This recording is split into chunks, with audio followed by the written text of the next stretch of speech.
Then Joseph went in and told Pharaoh and said, My father and my brothers, with their flocks, their herds, and all that they own, have come out of the land of Canaan, and behold, they are in the land of Goshen. From among his brothers he took 5 men, and presented them to Pharaoh. Pharaoh said to his brothers, What is your occupation?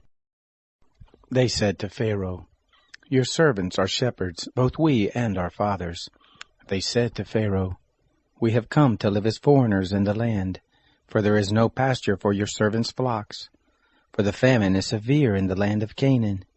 Now therefore please let your servants dwell in the land of Goshen. Pharaoh spoke to Joseph, saying, Your father and your brothers have come to you. The land of Egypt is before you. Make your father and your brothers dwell in the best of the land. Let them dwell in the land of Goshen. If you know any able men among them, then put them in charge of my cattle. Joseph brought in Jacob his father, and set him before Pharaoh. And Jacob blessed Pharaoh. Pharaoh said to Jacob, How many are the days of the years of your life? Jacob said to Pharaoh, The days of the years of my pilgrimage are 130 years. Few and evil have been the days of the years of my life, and they have not attained to the days of the years of the life of my fathers in the days of their pilgrimage. Jacob blessed Pharaoh, and went out from the presence of Pharaoh. Joseph placed his father and his brothers, and gave them a possession in the land of Egypt, in the best of the land, in the land of Ramses, as Pharaoh had commanded. Joseph nourished his father, his brothers, and all of his father's household with bread according to their families. There was no bread in all the land, for the famine was very severe, so that the land of Egypt and the land of Canaan fainted by reason of the famine. Joseph gathered up all the money that was found in the land of Egypt and in the land of Canaan, for the grain which they bought, and Joseph brought the money into Pharaoh's house. When the money was all spent in the land of Egypt and in the land of Canaan, all the Egyptians came to Joseph and said, Give us bread, for why should we die in your presence, for our money fails? Joseph said, Give your cattle, and I will give you food for your cattle, if money fails.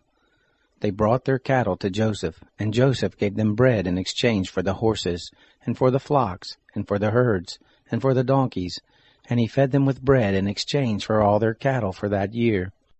When that year was ended, they came to him the second year and said to him, We will not hide from my lord how our money is all spent, and the herds of cattle are my lord's.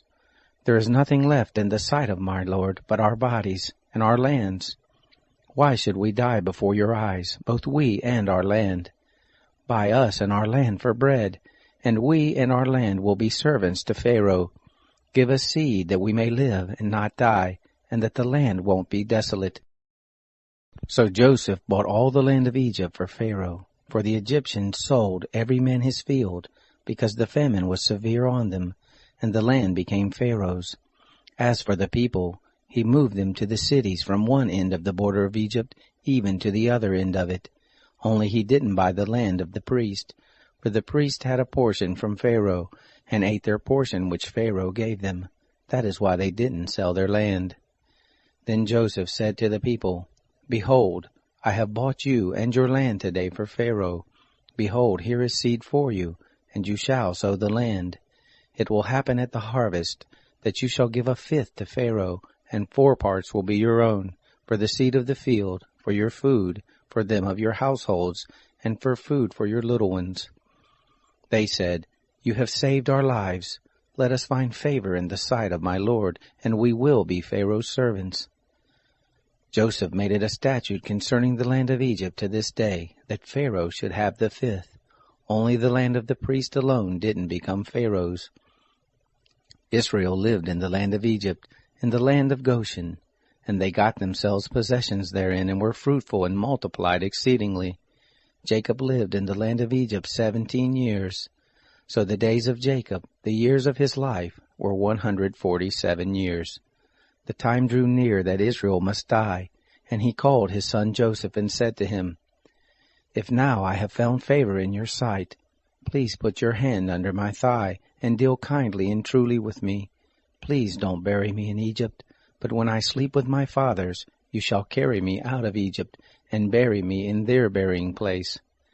He said, I will do as you have said. He said, Swear to me. And he swore to him. Israel bowed himself on the bed's head.